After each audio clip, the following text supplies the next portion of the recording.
Voilà, l'évangile de ce 6e dimanche du temps ordinaire, de l'année B, toujours chez Marc, c'est l'histoire de ce lépreux qui vient auprès de Jésus, ce qui est d'ailleurs un, comment dirais-je, il fait, au nom de la loi juive de l'époque, il fait courir un risque à Jésus, puisque les lépreux devaient rester à grande distance et simplement pousser des cris pour qu'on leur apporte de la nourriture.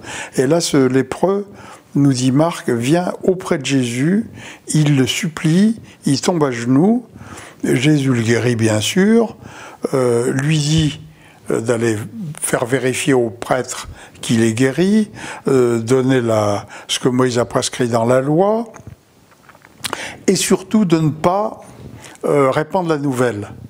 Simplement, il est guéri, mais il ne faut pas qu'il fasse de la pub à Jésus. Jésus ne veut pas devenir une vedette.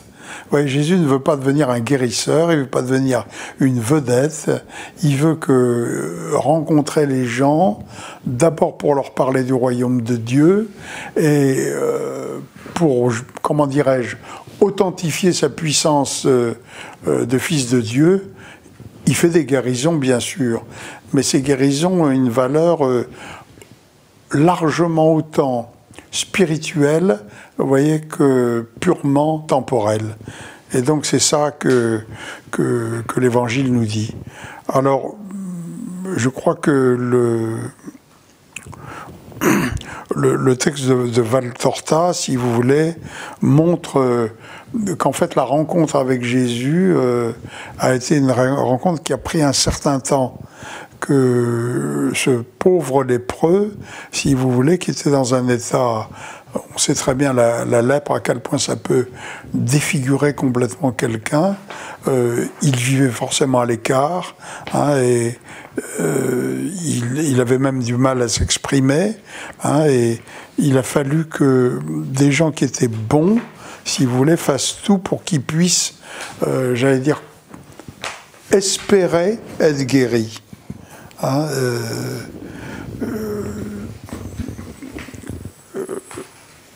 le lépreux, c'était quelqu'un qui était vraiment traité d'une façon très durement.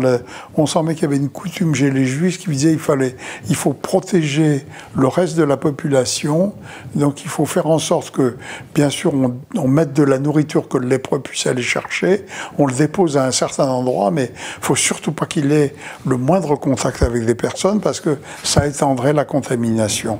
Donc c'était vraiment des gens qui étaient dans un état de, comment dirais-je, de déréliction personnelle certainement terrible. Hein. Jésus a eu ce souci véritablement, vous voyez, de guérir le maximum de cette, on peut dire, de ce sous-prolétariat, on peut dire, vous voyez, qui était lié, sous-prolétariat dû à la maladie, ouais, qui faisait des gens, des intouchables, quoi. On dirait en pays hindou des intouchables, c'était devenu des intouchables. Et il risquait d'être lapidé, d'ailleurs, s'il s'approchait des maisons. Hein, et ça, Valtorta le dit très bien, elle donne des précisions que ne donne pas l'Évangile, c'est qu'ils risquaient leur vie s'ils approchaient s'ils approchaient. Et par conséquent, Jésus lui-même a été obligé de prendre un intermédiaire, hein, un certain Samuel, qui allait régulièrement porter de l'argent, de la nourriture à ce lépreux, et pour arriver à, comment dirais-je, à faire en sorte que ce lépreux ne parte pas en courant, ouais, qu'il puisse se dire « Jésus peut me guérir, hein, je ne vais pas mettre quelqu'un en danger hein, ». Et effectivement, Valtorta montre à quel point le fameux Abel, si vous voulez, a été sauvé par Samuel. Ce Samuel qui vient faire sortir le lépreux d'un espèce de fossé, monter sur la berge, s'avancer dans un pré et venir vers Jésus. Et Jésus l'attend. Hein, et ce pauvre lépreux est bouleversé de voir à quel point le Messie, vous voyez, le Saint, le Maître, vous voyez, il sait très bien qu'il peut le purifier. Mais il a fallu vraiment que l'autre lui insuffle cette confiance que Jésus allait vraiment le guérir et que Jésus ne partirait pas en courant quand il s'approcherait de lui. Et Jésus avait une vraie pitié, vous voyez, parce que c'était Valtorta dit très bien à quel point ces lépreux en phase terminale, on peut dire, étaient devenus des espèces de squelettes vivants, vous voyez, avec des débris de peau qui partaient de partout, avec des visages défigurés, ils étaient en plus des vrais pestiférés. Et lui-même, ce lépreux, a tendance à dire à Jésus, je n'en supplie, ne me touche pas, aie pitié de toi. Mais Jésus va justement le toucher. Et c'est ça qui est extraordinaire, c'est que Jésus va montrer, lui le Tout-Puissant, qu'il est le maître, finalement, du mal, qu'il peut dominer le mal, y compris la maladie la plus grave. Il va passer sa main sur la tête du lépreux. Ça, on ne le voit pas dans l'Évangile, si vous voulez.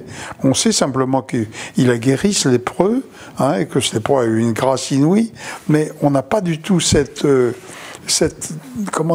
illustration qui est dans Valtorta d'un Jésus qui se fait proche de quelqu'un qui est un pestiféré et qui va jusqu'à le toucher, hein, qui va jusqu'à avoir le courage d'aller vers lui et de passer la main sur sa tête, vous voyez, alors qu'il y a un risque de contamination énorme. Voilà, la puissance de Jésus s'accompagne d'une douceur, d'une pitié pour cet homme touché par cette maladie épouvantable. Vous voyez, il montre sa compassion. Voilà, Jésus est un Dieu de compassion. Je crois que c'est peut-être ça la clé la plus importante de cet évangile. Jésus est celui qui vient montrer aux hommes à quel point il souffre avec eux. Compatir, ça veut dire souffrir avec. Jésus partage la souffrance et c'est pour ça que Jésus terminera sur la croix, pour montrer à quel point il est capable de partager la souffrance humaine pour en faire un instrument de salut.